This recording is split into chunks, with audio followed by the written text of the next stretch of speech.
Asfiksohen nga tymi kaldajes 60 nxënës në një shkollë në Burqiz, fëmijët dërgohen me urgjencë në spital, fatmirësisht pa rrezik për jetën, policia nis hetimet.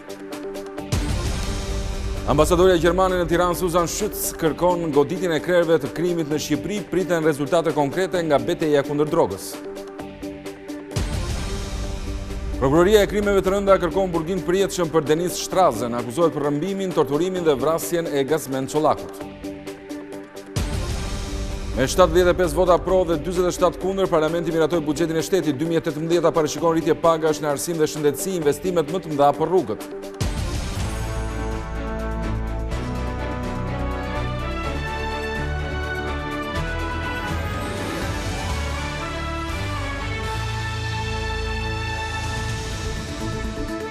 Të nderuar zonja dhe zotrim, mirëmbrëma, mirë se erdhët në edicionin qendror të lajmeve këtu në Vizion Plus. 60 nxënës në një shkollë të mesme në Burqiz u asfiksuan si pasojë e tymit që shpërtheu nga kaldaja e shkollës. Ata u dërguan me urgjencë në spitalin e qytetit si dhe në Peshkopi, ndërsa një prej fëmijëve që është më rënd u soll me helikopter në Tiranë. Gjendja shëndetësore e nxënësve është drejt stabilizimit, ndërkohë policia dyshon se tymi u përhap si pasojë e bllokimit të Hoxhakut. Orët e mësimit në shkollën e mesme në Shupens të Burqizës u kthye në momente ankthje e paniku për 10 nxënës e mësues. Rreth orës 10:30 minuta, në korridore dhe nëpër klasa u përhap me shpejtësi një tym që dilte nga kaldajat. Në pak minuta situata doli jashtë kontrollit, pasi 10 nxënës shfaqen probleme shëndetësore. Ata nxituan të dalin jashtë në obor. 60 nxënës të ndihmuar nga mësuesit, banorët dhe prindërit u dërguan me urgjencë në spitalin e Burqizës. 16 prej tyre u shtruan në pavione e 12 të tjerë në spitalin e Peshkopis. Nxënësit treguan minutat e panikut gjatë ngjarjes së rëndë. Nga ato kondicionerat e shkollës dhe erdhjera gazit. Krejt ishin, po dolën për jashtë, nuk ose vinte shumë. Ishim në orë të mësimit edhe ndjem gaz. Aty pastaj mësuesit na lajmëruan dhe na nxorën jashtë. Ari ndotur së mërshëm frenku. Më kapi të shku për shpaj. Jo, klasa ishte e pastër, por nga që ka të tjera, kur dolëm korridor, ari ishte i rëndë. Mjekët thanë se pjesa më e madhe e fëmijëve janë në gjendje stabil. Situata për mua duket e stabilizuar, mjekët kanë bërë punën e tyre. Parametrat janë në rregull, ndot nga monoksid e karbonit. Deri në moment tash në spitalin tonë kanë ardhur 23 nxënës. 6 ose 7 kanë qenë diçka më rëndë se sa pjesa tjetër, por është menaxhu. U parasyshme që të thirret një ekip me specialistë nga Tirana. Sekretarja e përgjithshme e prefekturës së Dibrës, Donika Hysenaj, sqaroi se situata është nën monitorim. Në shkollat i ka shpërthyer një gazi nga djegja e paleteve edhe janë asfiksuar disa nxënës. Gjendja është normalizuar, nxënësit janë jashtë rrezikut të përjetën. Një mësues i shkollës së bashku me një nxënëse janë sjellë në Tiranë me helikopter, pasi gjendja e tyre është paraqitur më serioze. Mësohet se gjendja e 2 pacientëve është e stabilizuar, që prej ardhjes së tyre në QSUT dhe deri në momentin që ata kanë dalë nga rreziku e pranishme për të ndjekur situatën nga afër, ka qenë edhe Ministrja e Shëndetësisë Manastiriu, e cila më herët ngriti taskforcën e emergjencës me mjek të specializuar për këtë ngjarje.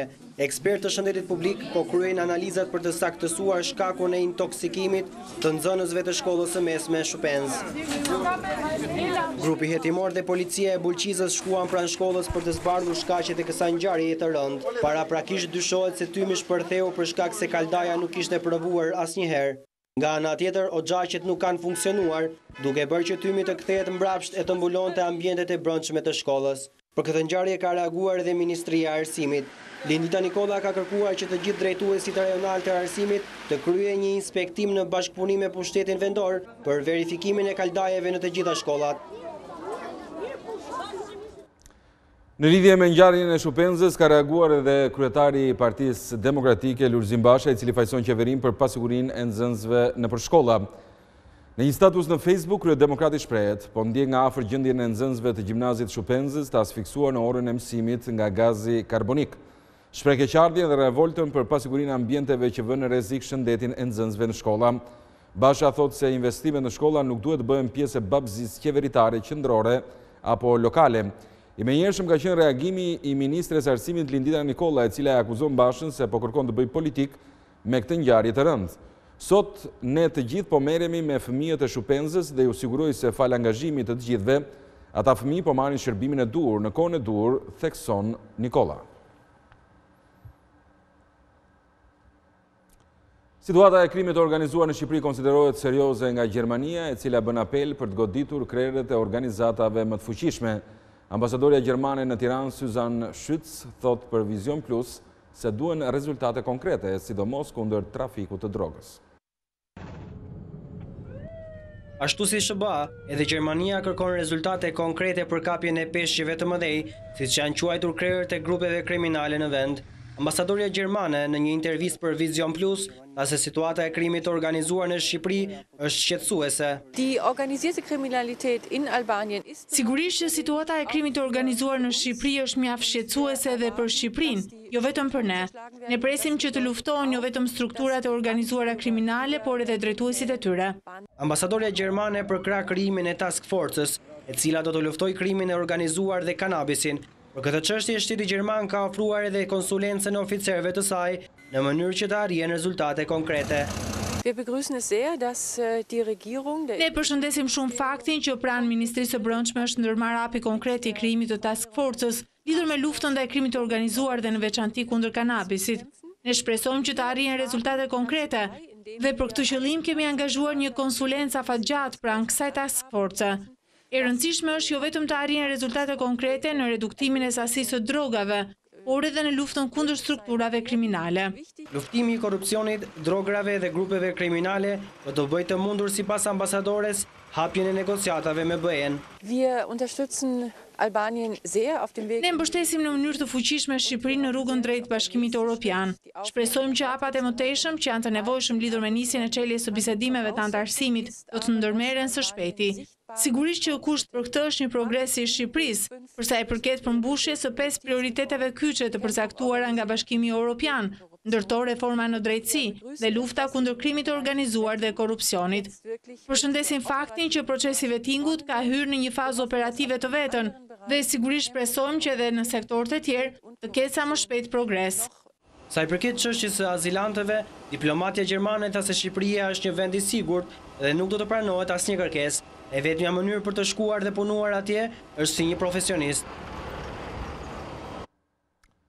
Mikel Shallari, akuzuar për vrasjen e komisar Artan Cuku, do të vazhdojë të qëndrojë në burg. Gjykata e krimeve të rënda hodhi poshtë kërkesën e mbrojtjes për një masë më të lehtë sigurie, edhe prokuroria i qëndroi bindjes se Shallari është ekzekutori me pagesë i komisarit, ndaj nuk duhet liruar.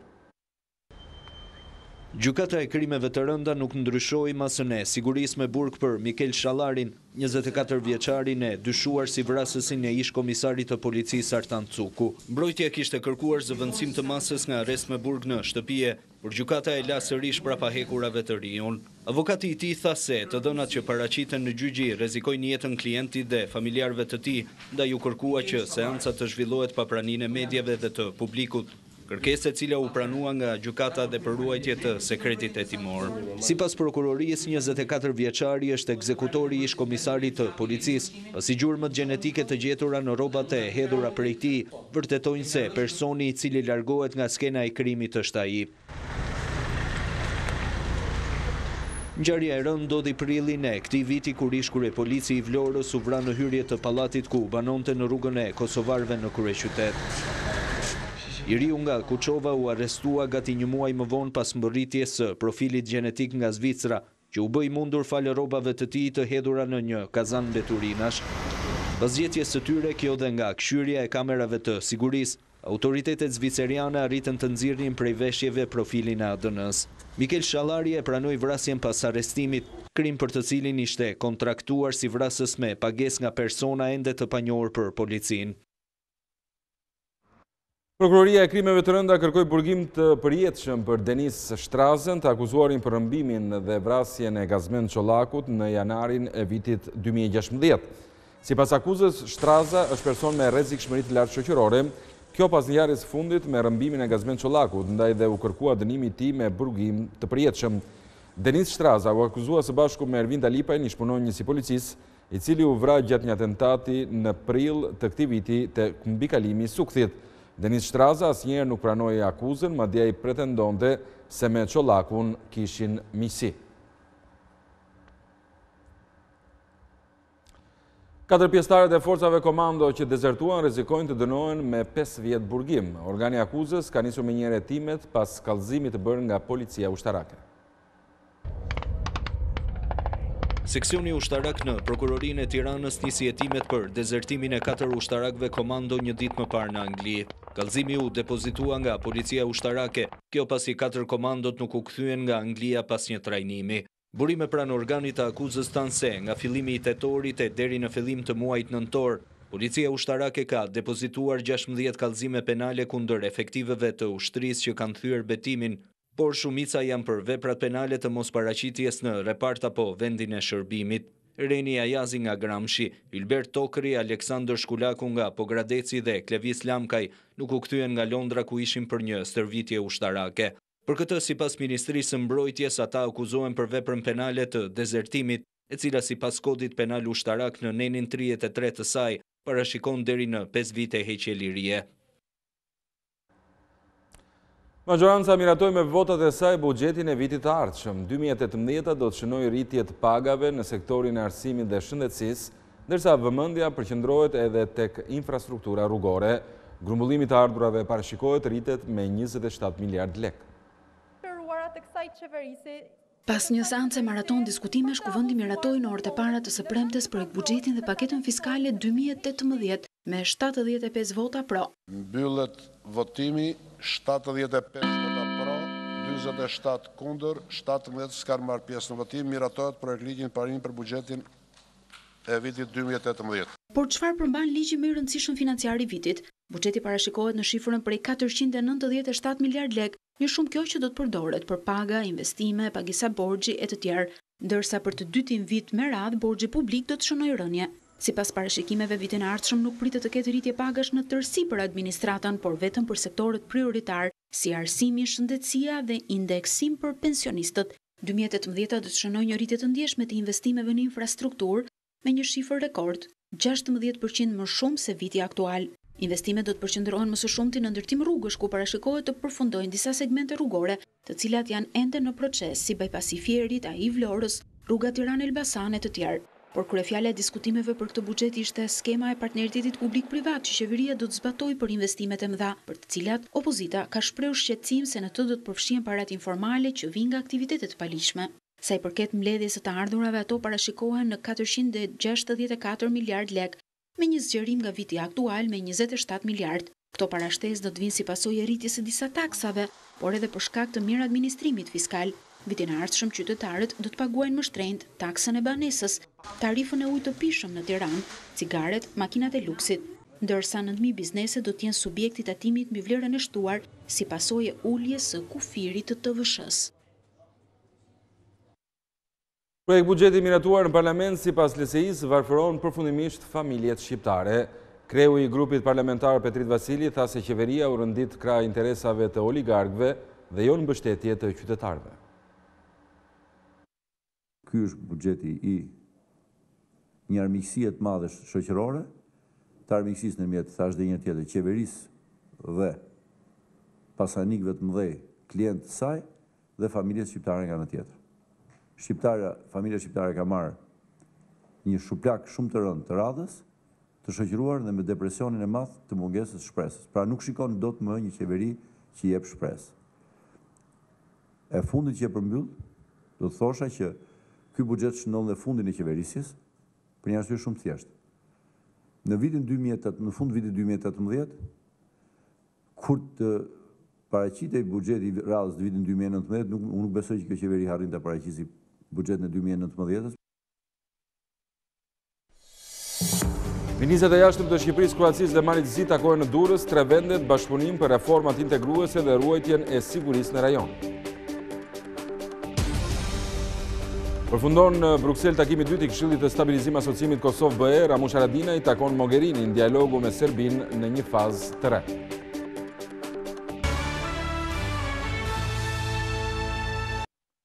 Është zhvilluar në Durrës takimi i dytë i trilateralit Adriatikut mes Shqipërisë, Kroacisë dhe Malit të Zi. Shefi i diplomacisë Ditmir Bushati foli edhe për takimin e Kretës, duke pohuar se u shënua progres. ndërsa foli edhe për reformat integruese në BE. Në këtë rrugtim, Shqipëria ka marrë edhe mbështetjen e Kroacisë. Një javë pas takimit me ministrin e jashtëm grek Nikos Kocias në Kret, shefi i diplomacisë shqiptare Ditmir Bushati flet me optimizëm mbi negociatat dypalshe për zgjidhjen e problematikave mes dy vendeve. Ky komunikim me ju dhe me publikun përmes jush kanë qenë të vëmendjes platformën tonë adriatike dhe jo çështje dypalshe me Greqinë, cilat duhet them me qenë se u bë pyetja që janë në një rrugë më të mbarë se ç'kanë qenë. Integrimi evropian i vendeve të rajonit ishte kryefjalë e takimit mes ministrave të jashtëm të Shqipërisë, Kroacisë dhe Maqedonisë zhvilluar në Durrës. Për Bushatin, rasti i Kroacisë tregon se çfarë hapash duhen ndjekur. Është një vend që ne do të dëshironim të përfitonim edhe më shumë nga eksperienca që ka përftuar në këtë transformim dhe rolin e Kroacisë në Ballkanin Perëndimor në kontekstin e procesit të integrimit evropian e shohim përpasoj si mjaft domethënës. Shqipëria antare në Bashkimin Evropian e mbështet qeveria e Zagrebit, e cila përmes ministres së jashtme ofroi asistencë. Pas sigurisë dhe stabilitetit vjen prosperiteti dhe për këtë të gjithë ne dëshirojmë të punojmë. Kroacia është e gatshme të mbështesë dhe të ndihmojë çdo vend të rajonit të Ballkanit Perëndimor të antarësohet në Bashkimin Evropian. Shpresoj dhe besoj se në samitin e majit në Bullgari, Shqipëria të marrë dritën jeshile për hapjen e negociatave për antarësim në Bashkimin Evropian. Ministri malazez tha se integrimi evropian është një nga çështjet me interes kryesor të qeverisë së tij, çka do të sillte stabilitet për rajonin. Integrimi europian është një nga çështjet dhe prioritetet kryesore të këtij takimi trepalesh. Objektivi për siguri dhe integrim europian janë pjesë e një hapësire të përbashkët bashkëpunimi dhe komunikimi. Në këtë aspekt ne vëmë theksin tek rëndësia e integrimit europian të vendeve të Ballkanit Perëndimor. Integrimi euroatlantik është në interesin ton të përbashkët. Në deklaratën e përbashkët të trilateratit të Adriatikut, Shqipëri, Kroacia e Malizi, u riafirmua strategjia e bashkëpunimit si mekanizëm i vlefshëm që kontribon në sigurinë, stabilitetin dhe prosperitetin e Europës juglindore. Opozita akuzon qeverinë se përjashtoi nga Këshilli i Stabilizim Asociimit Shqipëri-Bashkimi Evropian, duke thyer një traditë që respektoi prej 6 vjetësh. Në një deklaratë për mediat, Partia Demokratike thekson se që në vitin 2011 qeveria e Partisë Demokratike krijoi precedentin pozitiv të përfshirjes së kryetarit të Komisionit Parlamentar për Integrimin Evropian asokohet Ditmir Bushati në takimet vjetore të Këshillit të Stabilizim Asociimit, precedent që u respektua deri 2 ditë më parë kur në takimin e Brukselit nuk u ftua Gens Polo. Ky veprim nuk është vetëm frikë nga e vërteta e kriminalizimit të shtetit, e cila nuk fshihet dot më as në Tiranë, as në Bruksel e as Gjetiu. Është edhe shenjë degratimit politik të kësaj qeverie, e cila po rënon çdo trashëgimi politike pozitive që ka gjetur, duke u kapur fort pas karikes si mbyturi pas fijes së barit, deklaron Partia Demokratike. Shkolla e fshatit Strum në Roskoveci është nënshtruar rikonstruksionit. Kryeministri Rama përuroi ambientet e reja dhe premtoi se arsimi dhe infrastruktura do të marrin mbështetje të posaçme në buxhetin e vitit tjetër. Një ditë pas miratimit në parim të projekt buxhetit në parlament, kryeministri Rama tha se investimet gjatë vitit të ardhshëm do të përqendrohen në infrastrukturë. Deklaratën kreu i qeverisë e bëri në përurimin e rikonstruksionit të shkollës nën dëshmorët në Strum të Roskovecit.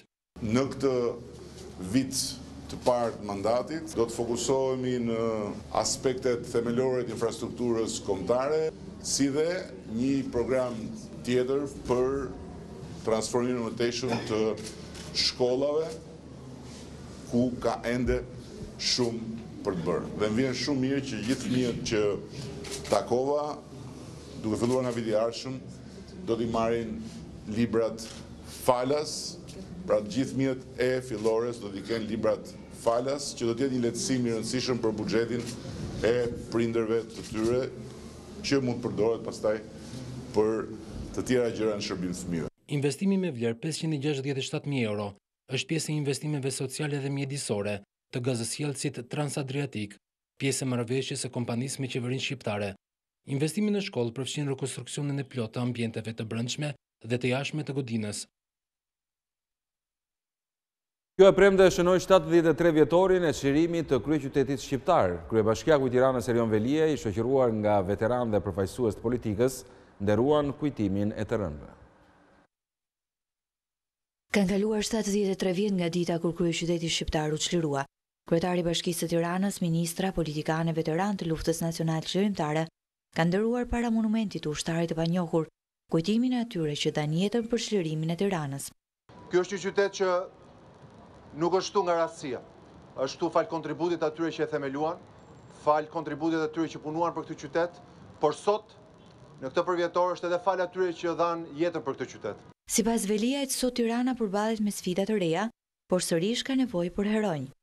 Dhe ndallim nga ata që u kërkoi të jepnin jetën, sot na kërkohet të japim një kontribut, secili për qytetin e vet, për rrugën e vet, për mahallën e vet, për pallatin e vet, për komunitetin e vet. Në këtë përvjetor, bashkia organizoi edhe një sër aktivitetesh për të përkujtuar datën historike të çlirimit. Takimi i dytë i Këshillit të Stabilizimit Asociimit BE Kosovë nuk ka prodhuar rezultat konkret. Zyra e shtypit e shefes politikës jashtme të Unionit theksoi rëndësinë e zbatimit reformave, por Federica Mogherini anulloi konferencën e shtypit me Haradinaj. Ka përfunduar këtë të premte takimi i dytë i Këshillit të Stabilizimit Asociimit mes Kosovës dhe Bashkimit Evropian që u mbajt në Bruksel. Në një njoftim për media të zyrës së shtypit të shefes së politikës së jashtme Federica Mogherini, thuhet se Këshilli rikujtoi se marrëveshja e stabilizimit asociimit është në thelb të marrëdhënieve ndërmjet Unionit dhe Kosovës.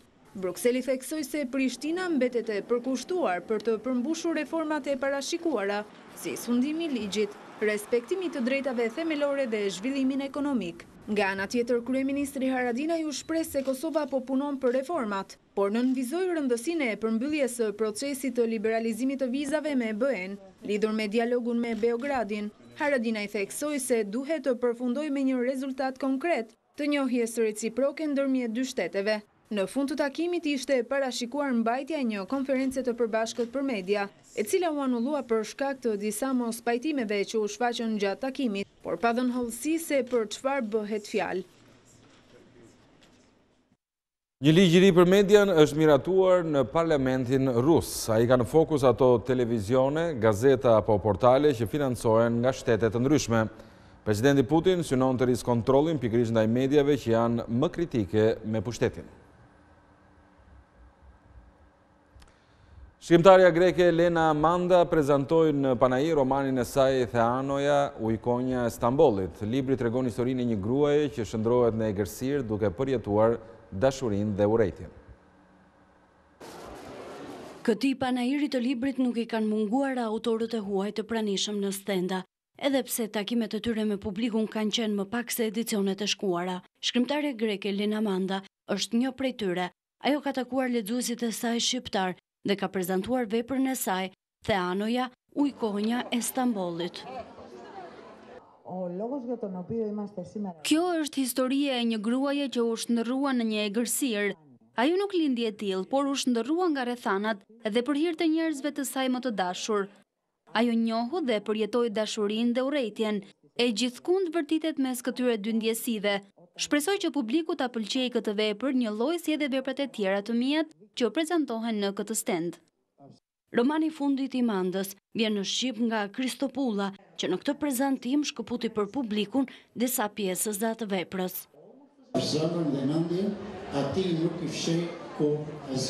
Lena Manda njihet nga publiku shqiptar edhe për veprat dashuri që lagës si shi, cigare e fundit apo një kafe në rër të nxehtë. Lexuesi shqiptar ka mundur të takojë më herët edhe Erik Faye, shkrimtarin francez që është nderuar jo vetëm në vendin e tij.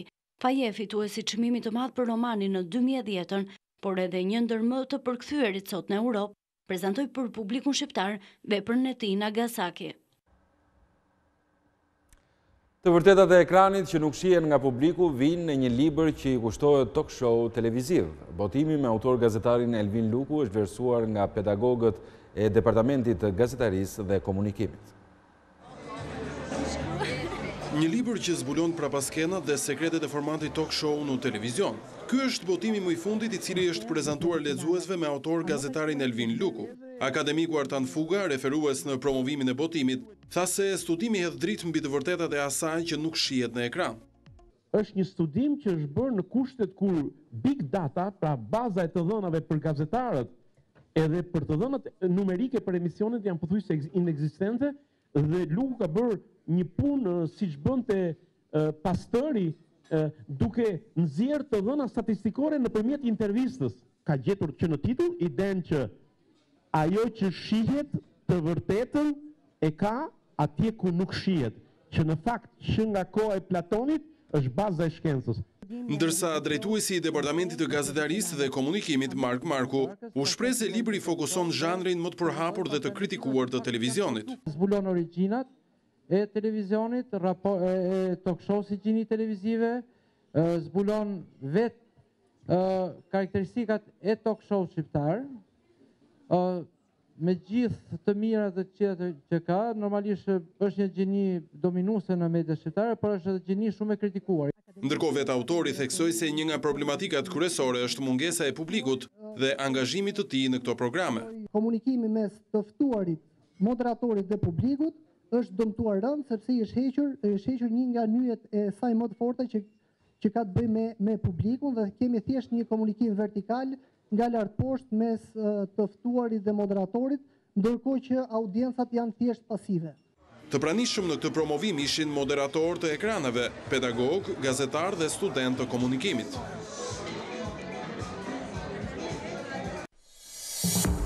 Asfiksohen nga tymi kaldes 60 nxënës të një shkolle në Bulqis, fëmijët dërgohen me urgjencë në spital, fatmirësisht pa rrezik për jetën, policia nis hetimet. Ambasadorja gjermane në Tiranë, Susan Schütz, kërkon goditjen e krerëve të krimit në Shqipëri, priten rezultate konkrete nga betejë kundër drogës. Prokuroria e krimeve të rënda kërkon burgim të përjetshëm për Denis Shtrazën, akuzohet për rrëmbimin, torturimin dhe vrasjen e Gazmend Çollakut. Me 75 vota pro dhe 47 kundër, Parlamenti miratoi buxhetin e shtetit 2018 parashikon rritje pagash në arsim dhe shëndetësi, investimet më të mëdha për rrugët. Shikues nderuar, ishte gjithçka për këtë edicion informativ. Për më shumë informacione në çdo kohë mund të klikoni në adresën tonë të internetit vizion+.tv, si dhe në rrjetin social Facebook. Bashkë kemi përfunduar tu, mirupafshim.